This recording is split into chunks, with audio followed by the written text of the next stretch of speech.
ডিমের চপ তো অনেক খেয়েছেন, এবার ইফতারে এভাবে একবার ডিম পেঁয়াজও করে দেখতে পারেন। ইফতারির প্লেট সাথে সাথে ফাঁকা হয়ে যাবে। আসসালামু আলাইকুম everyone, welcome back to my channel. আজ আমি তৈরি করব ডিম পেঁয়াজের চপ, অথবা এটাকে ডিম পেঁয়াজের পাকোড়াও বলতে পারেন। ইফতারিতে অনেক সময় আমরা নতুন কিছু আইটেম তৈরি করার চেষ্টা করে থাকি। এই রেসিপিটা যেমন ইফতারিতে নতুনত্ব নিয়ে আসবে, সেই সাথে মাত্র 10-15 মিনিটের মধ্যে এটা বানিয়ে ফেলতে পারবেন। আশা করি ভিডিওটি আপনাদের ভালো লাগবে। তাহলে চলুন ভিডিওটি দেখে আসা যাক। বিসমিল্লাহ। আমি এখানে 2টো সিদ্ধ ডিম নিয়েছি। এখন এই ডিমগুলোকে আমি মাঝখান থেকে কেটে 4 টুকরো করে নিচ্ছি। আপনারা চাইলে এর থেকেও বেশি করতে পারেন। আমি এখানে 4টা স্লাইস করে নিয়েছি। আপনারা চাইলে এটাকে আবার গোটা একটা ডিম দিয়েও করে নিতে পারেন। ডিমগুলো কাটা হলে ডিমটাকে আমি এক সাইডে রেখে দিব।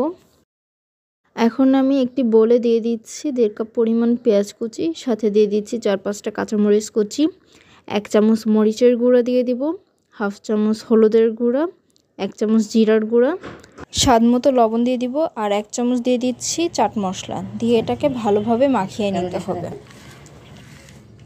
হাতের সাহায্যে সব কিছু খুব ভালো করে মাখিয়ে নিচ্ছি, আর পেঁয়াজটা সফট হয়ে আসা পর্যন্ত ভালোভাবে মাখিয়ে নিতে হবে।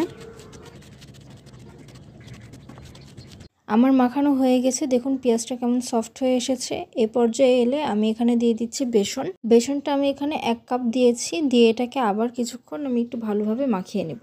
বাসায় যদি বেসন না থাকে তাহলে সেক্ষেত্রে চাইলে আপনারা এখানে চালের গুঁড়াও ব্যবহার করতে পারেন, অথবা চালের গুঁড়া 1/2 কাপ আর বেসন 1/2 কাপ দিয়েও মাখিয়ে নিতে পারেন। তবে আজকের পাকোড়াটা আমি বেসন দিয়েই তৈরি করব। মাখানো শেষে আমি এখানে দিয়ে দিচ্ছি ধনিয়া পাতা দিয়ে আরেকবার সব উপকরণ ভালোভাবে মাখিয়ে নিব। আপনারা জানেন ধনিয়া পাতা দিলে খাবারের স্বাদটা বেড়ে দ্বিগুণ হয়ে যায়, তাই চাইলে ধনিয়া পাতাটা আপনারা দিতেই পারেন। আর যদি বাসায় না থাকে তাহলে সেক্ষেত্রে স্কিপ করতে পারেন। এবার এখান থেকে একটু মিশ্রণ নিয়ে হাতের সাহায্যে চেপে চেপে একটু ফ্ল্যাট করে নিচ্ছি। এবার আগের থেকে কেটে রাখা ডিমের একটা স্লাইস এর মাঝখানে দিয়ে এর চারপাশ উঠিয়ে ডিমটাকে ঢেকে দিব।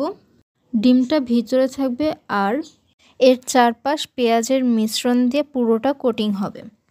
এভাবে বাকি চপগুলো আমি রেডি করে নেব। শেপ করে নেওয়ার পর আমার সমস্ত চপগুলো রেডি। এখন এগুলোকে ভাজতে হবে।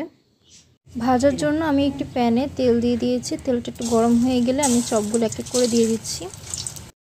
চপগুলোর এক পাশ হয়ে গেলে অপর পাশ আমি ভালো করে ভেজে নেব। এই জন্য আমি একটি কাঁটা চামচ নিয়েছি, এতে খুব সহজে এগুলো ভেজে নেওয়া যাবে।